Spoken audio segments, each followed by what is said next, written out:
Imagine walking into a courtroom, knowing the person sitting on the other side isn't just the man accused of stealing your mother's fortune, he's your husband. When Helen Marsh died, her daughter, Patricia, believed her mother's investments were secure. Instead, investigators discovered that $2.4 million had quietly been transferred into accounts controlled by Scott Briggs. Everything had been planned without Patricia ever knowing. But the greatest shock came when the trial began. The prosecution's most important witness wasn't a banker, it wasn't an accountant, it was Scott's own wife. Stay with us until the very end, because today's story proves that the cruelest family betrayals aren't always about choosing money over love. Sometimes they're about discovering that the person you loved had been lying to you long before you ever had a reason to doubt them.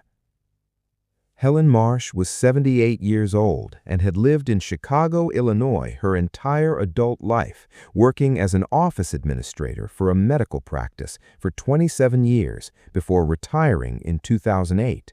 Her husband had passed in 2015, leaving her financially comfortable but navigating the management of her assets alone for the first time in 40 years. Her estate, including her home, savings, and a modest investment portfolio she had built with her husband over decades, was valued at $2.4 million. Her daughter, Patricia, 47, had been her closest companion and practical support since her father's death. Patricia had married Scott Briggs, 51, in 2009, and the three had maintained a warm family relationship throughout the years. Scott worked in commercial real estate and had always been the person in the family who understood financial structures and investment vehicles in ways that Helen and Patricia were both happy to defer to. Helen had come to rely on Scott's advice informally over the years, trusting his professional knowledge as naturally as she trusted the rest of the family. Scott had recognized that trust early and had been patient with it. In 2019, Scott approached Helen with what he described as a private real estate investment opportunity. He explained that a commercial property in the western suburbs was being acquired by a small investment group and that he had reserved a participation slot for her. He told her the structure was simple, that her capital would be pooled with other investors, managed by his firm, and that she could expect a reliable annual return with full access to her principal within 5 years. He told her Patricia knew about the arrangement and was supportive. Patricia did not know. Scott had never mentioned it to her. Helen transferred $800,000 into the investment account Scott had established for the arrangement. Over the following 2 years, Scott provided Helen with quarterly statements showing steady, modest growth. The statements were professionally formatted and appeared entirely legitimate. Helen reviewed them briefly and was satisfied. She mentioned the investment to Patricia once in passing, describing it as something Scott had set up, and Patricia, who assumed Scott had handled it appropriately, had not asked for details. In 2020 and 2021, Scott returned to Helen twice with what he called expansion opportunities within the same investment structure. He told her the property had performed well and that additional capital would accelerate the returns. Helen transferred an additional $900,000 across those 2 conversations. She trusted him. He was her daughter's husband. By the end of 2021, Helen had committed $1.7 million to the investment. The commercial property Scott had described did not exist. The investment group had no other members. The account into which Helen's funds had been deposited was controlled entirely by Scott, and the money had been systematically moved into personal accounts and used to fund a lifestyle that Patricia, who managed the household finances separately, had no visibility into. Helen Marsh passed away in February of 2022. When Patricia began settling the estate with the attorney, the investment was listed among Helen's assets at its supposed current value. Patricia contacted Scott's firm to begin the process of liquidating the position. The response she received did not come from the firm. It came from a compliance officer who told her there was no record of any investment account in Helen Marsh's name associated with the company. Patricia called Scott immediately. He told her there must be a clerical error and that he would resolve it. He told her not to involve the estate attorney until he had a chance to look into it. She waited 3 days. He provided no resolution. On the 4th day, she called the attorney herself. The attorney retained a forensic accountant within the week. The accountant traced the transfers from Helen's accounts and found every dollar within 3 weeks.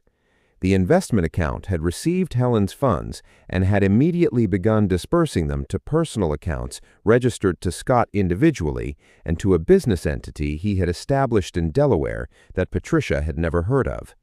The commercial property had never existed. There were no other investors. There had never been a return. The quarterly statements Scott had provided to Helen had been created using financial report templates he had purchased online. Patricia retained her own attorney, a woman named Diana Walsh, who specialized in both elder fraud and family law. Diana filed an immediate civil action against Scott for fraud and misappropriation of estate assets.